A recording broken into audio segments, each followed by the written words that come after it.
just so we can understand po no kung saan po kayo nanggagaling.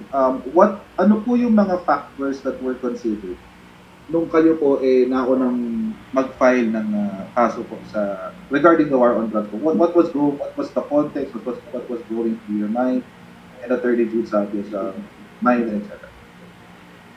Ganito po yan, nagsimula yan nung kasi after the elections, alam mo naman yung pangayan tuwing elections, di ba? But eventually, nanalo po siya at kumaga, tinanggap namin yung ano ng taong bayan, no? Sige.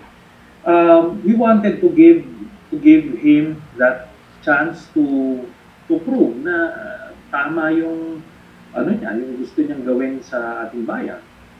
Ang problema noon, we were not expecting na day one pa lang magpapatayan na. No? So, nagulat kami noon. So, patayan. Ano? Ngayon, kami, yun nga, role ng isang traditional opposition, kailangan, i-questionin mo, i-raise mo yung mga issues regarding mga polisiya ng incumbent administration. So, kini-question namin kasi hindi ito nangyari ng, kumbaga unprecedented ito yung sa kasaysayan natin. So eventually, nakita namin na talagang it was a policy ng presidente at talagang pinagmamalaki naman niya yun. Tapos yung mga police, i-implement talaga yun. Ngayon, nakita namin nagiging arbitrary na ito. Maaring nung sa simula, ang gusto nilang yung mga pinapatay, yung mga notorious sa mga komunidad, kaya naka-gain siya ng popular support early on. Pero eventually, nabalitaan namin, may pala ito, may reward system, no? Reward system na bawat isang pinapatay, 10,000 ang bayad. So na-identify kung sino yung kung sino yung point person na nagbababa ng pera, no? Ito si Colonel Leonardo, no? Ito ngayon yung deputy head ng NAPOLCOM, no? Yan, ako, niname ko na kasi first time ko lang yan, Coach Jared, na niname publicly, no? Kasi sinabi yan ng hindi lang itong si Las Cañas, kasi nung si Las Cañas, hanggang first half of hanggang buong 2016, December 2016, nandoon siya sa grupo nila Duterte.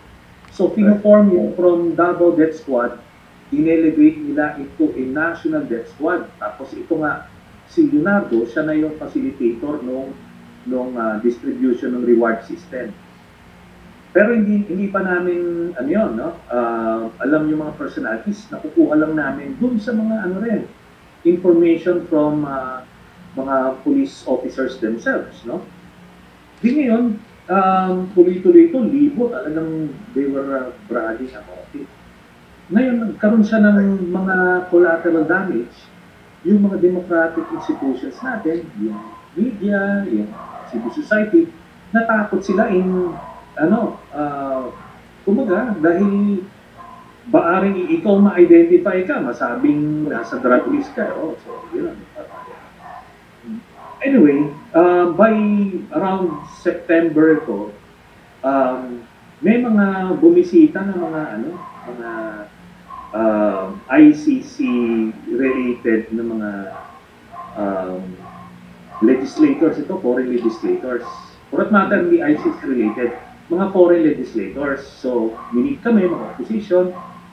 Then, renotes nila yung idea na bakit hindi nyo i-file sa ICC. Alam niyo, dati ako sundalo, wala naman akong idea sa ICC. Kumbaga, human rights, hindi ko naman advocacy yan primarily. No? I am a believer of the protection of human rights, pero hindi ako kilala being a human rights lawyer. Ganyan. Anyway, so sinabi ko ito sa mga ibang kasamahan ko. Pero medyo hindi sila receptive dito sa ito. May mga nilapitan ako mga human rights lawyer, no? Mga human rights lawyer, pero hindi rin sila gumagalaw until January of 2017. we decided sobra na yung patayan at wala na magawa dito sa Pilipinas.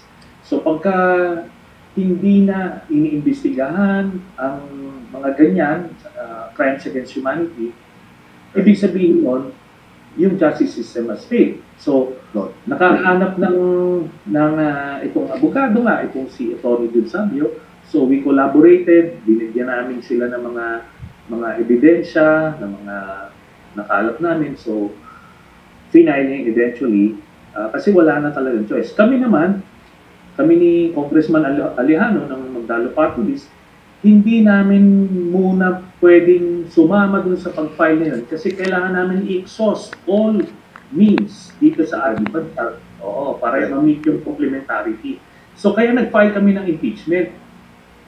Kaso ni-railroad yung impeachment, so we had to wait for the results of that. So nung na-railroad yung impeachment, wala na talagang ibang avenue, wala na ibang recourse, but to file the ICC. So yun po ang origin po. Right, kasi